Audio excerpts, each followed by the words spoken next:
रबीउल अव्वल महीने का आगाज़ होते ही दुनिया भर में दुरूद व सलाम की महफ़िल का इनेकाद किया जाता है। इस सिलसिले में स्कॉटलैंड के शहर ग्लासगो में एक आलीशान मिलाद जुलूस निकाला गया, जो मस्जिद खज़रा से लेकर मस्जिद फ़िज़ान मदीना तक जा पहुँचा और तमाम मुसलमानों ने इसमें शिरकत की। सनाहान मुस्तफ़ा और उलमाए कराम ने भी खुसूसी शिरकत की।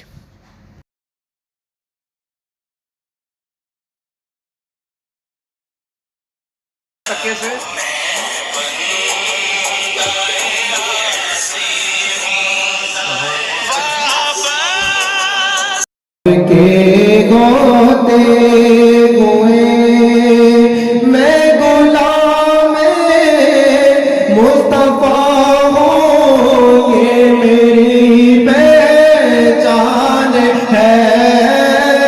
मैं गुलाम मुस्तफा हूँ, ये मेरी पहचान है।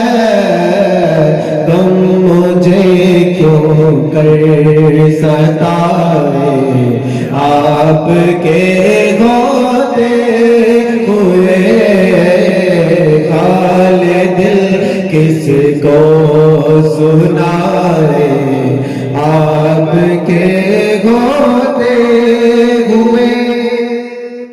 राजा Waseem, SK news, Glasgow, Scotland.